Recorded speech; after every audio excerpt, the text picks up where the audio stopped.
What if I told you it took just 3 simple words to shatter the fragile relationship between Meghan Markle and Kate Middleton? Behind the royal smiles and perfect public image lies a story of jealousy, protocol, and a secret feud no one expected. Meghan Markle and Kate Middleton were never exactly besties. That much was obvious. But according to insiders, their fragile relationship was doomed long before Oprah, before the Netflix docuseries, even before the now infamous bridesmaid dress fallout. Because behind the polite smiles and royal waves, there was a quiet war simmering, and at the center of it all, a single moment, one biting comment, and a growing sense that Meghan was never meant to play second to anyone, especially not Kate. So, what really happened between the Duchess of Sussex and the future Queen? What caused the tension to spiral from awkward silences to full-blown estrangement? And what exactly were those 3 words that Meghan allegedly said, words that some say sealed the fate of their relationship for good? Let's break it all down. On paper, Meghan and Kate had every reason to get along. Both married into royalty. Both became global icons almost overnight. And both were expected to smile, wave, and play the part. But from the moment Meghan stepped into the royal spotlight, the contrast was impossible to ignore. Kate had been groomed for the role for nearly a decade, polished, composed, the picture of royal tradition. Meghan? A biracial American actress known for her activism, independence, and doing things her own way. The public tried to paint them as the modern-day Fab Four when Harry and Meghan first joined the royal ranks. But behind palace walls, things weren't so picture-perfect. According to insiders, it wasn't just about personality differences, it was about positioning. From the start, Meghan felt the weight of an unspoken hierarchy, one that always seemed to put Kate first.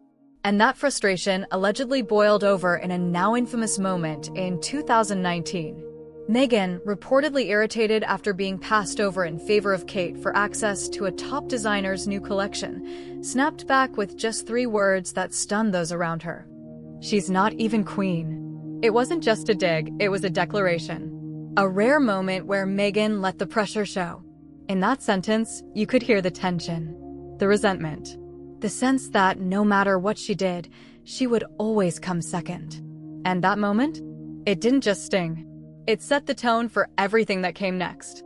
Because as we're about to see, that wasn't the first, and definitely not the last, time Meghan found herself feeling sidelined. It wasn't a screaming match. It wasn't a headline-grabbing fight. It was a dress. Or more specifically, who got to wear it first. In 2019, Meghan had her eye on British designer Erdem Muralioglu, someone she'd admired long before she ever met Prince Harry. She had worn his designs as a Hollywood actress, and insiders say she was excited to continue that fashion relationship as a royal. But when she tried to get her hands on the latest collection, she hit a wall. Kate had already been given first pick. Meghan, who by then was already feeling boxed out of royal life, reportedly saw this as more than a wardrobe snub. She saw it as yet another reminder that no matter how stylish, successful, or spotlighted she was, Kate would always come first. And that's when it happened. Frustrated and fed up, Meghan allegedly turned to a member of staff and made that infamous remark.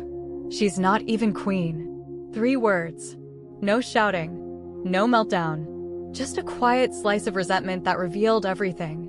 To some in the palace, it was a sign Meghan didn't fully grasp or respect the royal hierarchy. To others, it was proof that the system itself was outdated and unfair. But one thing was clear, this wasn't about fashion. This was about power. And this incident, small as it might seem on the surface, was just the beginning of a much bigger storm. Because the next conflict? That one was front-page news, and it involved tears, tabloids, and a tiny princess in a very controversial dress. If there was one moment that made the public truly question Meghan and Kate's relationship, it was this. The 2018 royal wedding had all the makings of a fairy tale, A-list guests, global coverage, history in the making. But behind the scenes? It was messy. The story that leaked to the press? That Meghan made Kate cry during a heated exchange over Princess Charlotte's bridesmaid dress. The dress reportedly didn't fit. Kate was upset. And Meghan, according to the tabloids, wasn't exactly flexible. For years, that version stuck. Meghan was painted as the difficult diva, Kate, the sensitive peacemaker. But then came the Oprah interview, and Meghan flipped the entire narrative. It was the other way around, she said, calm but visibly hurt. Kate had made her cry. And what's more, Meghan claimed Kate later apologized with flowers, but the palace never corrected the story publicly. For Meghan, it wasn't just the emotional toll of that moment, it was how it played out in the media. She had been vilified for something she says wasn't even true, while Kate remained protected by the royal PR machine. The dress fight became symbolic, not just of their rocky relationship, but of how differently they were treated. And while the public debated who was telling the truth, behind closed doors, something else was becoming clear. This wasn't just a one-time misunderstanding. It was part of a deeper, ongoing fracture between two women stuck in a system built to keep one on top and the other in line. And the culture clash that followed? Let's just say it made things even worse. It wasn't just the headlines that drove a wedge between Meghan and Kate. Sometimes it was the unspoken rules. The invisible codes of conduct Meghan never got the memo on. Like the hug. When Meghan first met Kate, she wasn't wearing designer couture or rehearsing royal protocol. She was in ripped jeans, barefoot, and ready with open arms. "I'm a hugger," Meghan later said in the Netflix docuseries Harry and Meghan. "I've always been a hugger. I didn't realize that is really jarring for a lot of Brits. It sounds simple, even sweet. But that small moment said a lot." To Meghan, a hug was normal, warm, human, instinctive. To Kate, raised inside royal formality, it may have felt off. Too familiar. Too fast. And while no one slammed a door or stormed off, Meghan walked away with a different kind of message. That the formality on the outside, as she put it, carried through on the inside. She wasn't just navigating a new family, she was entering an institution. One where warmth could be misread, where friendliness wasn't always welcomed, and where her natural way of being felt wrong. It wasn't personal, but it felt personal. And this cultural clash, Meghan's California ease versus Kate's Royal Reserve, only deepened the distance between them. They weren't just two different women. They were two different worlds. And while Meghan tried to adapt, the unspoken tension kept building. Because next came the moments that didn't just feel uncomfortable. They felt intentional. If Meghan thought the hugging thing was awkward, the title dynamics were downright brutal. In royal life, every handshake, photo op, and seating arrangement is steeped in centuries of protocol. And once Meghan married into the firm, she quickly realized she wasn't just Harry's wife, she was now ranked. Literally. Kate was the Duchess of Cambridge, wife to the future king. Meghan, despite her Hollywood fame and global fan base, would always come after her in royal order. Public appearances? Kate walks first. Fashion choices? Kate gets priority. Media attention? Kate's image is polished, protected, and carefully curated, while Meghan's constantly under fire. And it wasn't just the press that noticed. Insiders say Meghan became increasingly frustrated with the double standards. She was expected to follow rules Kate never seemed to have to follow. Even her wardrobe was policed more harshly. Where Kate's modesty was praised, Meghan's choices were critiqued.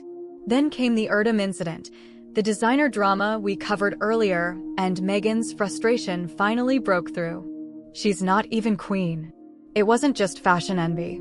It was an unfiltered moment of truth, exposing how deeply Meghan felt the weight of always coming second. Not because of merit, not because of behavior, but because of titles. Kate, by virtue of her husband's birth, was being groomed for the crown. Meghan, despite all her accomplishments, would always be the outsider with a curtsy. And that hierarchy wasn't just ceremonial, it was personal. Because even in private, Meghan reportedly felt the pecking order bleeding into their day-to-day interactions. Subtle snubs, cool responses, a lack of warmth she couldn't quite shake. And while Meghan was struggling to find her place, Kate remained silent, poised, untouched by the storm brewing just beneath the surface. But when Netflix cameras rolled and the spotlight turned back to Meghan, this time on her terms, the Cold War between duchesses hit a whole new level. If there was still hope of reconciliation, The Netflix docuseries Harry and Meghan may have been the final nail. The 6-part series was marketed as Meghan and Harry's chance to tell their story their way. And they did, unfiltered, emotional, and raw. But between the lines, there was something else. A noticeable chill whenever Kate's name came up. Meghan didn't call her out directly. She didn't have to. From the ripped jeans story, to the hug that never landed, to the comments about formality, behind the scenes, every anecdote felt like a carefully delivered message. Kate, the unspoken symbol of royal rigidity, had become a quiet antagonist in Meghan's version of events. Meanwhile, Kate remained publicly silent. No interviews. No statements. Just a carefully curated image of calm and class, as always. But her silence said a lot. Behind the scenes, insiders claimed the Waleses were not happy. The palace reportedly refused to give the series any oxygen, but that didn't stop whispers of Kate feeling blindsided again by Meghan's decision to air grievances so publicly. To some, Meghan was reclaiming her voice. To others, she was taking repeated jabs at a woman who couldn't or wouldn't fight back. But whatever your view, one thing was clear. The divide was no longer just personal, it was strategic. This was no longer about awkward hugs or designer dresses. It was about narrative, reputation, legacy. And as Meghan's version of events reached millions of viewers, those 3 words, spoken years earlier in private, suddenly carried global weight. She's not even queen. And yet, somehow, she always wins. But that quiet swipe? That wasn't just a one-off comment. It was a turning point, and for many inside the palace, the moment the relationship between Kate and Meghan was truly beyond repair. She's not even queen. Those 3 words weren't just a throwaway comment. They were a loaded statement, dripping with frustration and something deeper, resentment. In the royal world, titles aren't just names. They're power, status, identity. Kate's path was clear. One day, she'd be queen. Meghan, no matter how much she achieved or how loved she became, would never outrank her sister-in-law. That reality hit Meghan hard. And when she voiced those words, it was more than a jab at Kate. It was a cry against the system itself. A system that demands tradition over progress, precedence over personality. Royal experts say that moment exposed the true fault line. Not between 2 women, but between old-world rules and new-world challenges. For Meghan, who grew up outside royalty and fought for individuality, the royal pecking order felt like a cage. For Kate, it was a birthright, a mantle passed down through generations. The clash was inevitable. And while the palace may never officially acknowledge the feud, the damage is undeniable. Those 3 words encapsulated years of tension, misunderstandings, and cultural clashes that no smile or handshake could fix. It was the moment the fragile facade cracked. And the moment the world saw that royal family drama wasn't just about protocol, it was about identity, belonging, and power. At the heart of this story isn't just 2 women who didn't get along. It's a clash of worlds, traditions, and expectations colliding in the most public way imaginable. Meghan and Kate weren't simply struggling to get along as sisters-in-law. They were symbols of something much bigger. One representing centuries of royal tradition. The other, a bold challenge to that very system. That infamous 3-word comment, "She's not even queen," was more than a royal spat. It was a reflection of a rigid hierarchy that leaves little room for change or individuality. Whether you see Meghan as a trailblazer or a troublemaker, it's impossible to ignore the deeper story here. A story about power, identity, and what it really means to belong to a family and a legacy that's centuries old. So, what do you think? Was Meghan out of line for speaking her truth, or was she simply pointing out a system that stacked the deck from the start? If you found this insider look into Meghan and Kate's royal drama eye-opening, don't forget to hit that like button and subscribe for more exclusive stories like this. Got a take on who's really at fault here? Drop your thoughts in the comments. I want to hear what you think. And be sure to ring that notification bell so you never miss a royal update.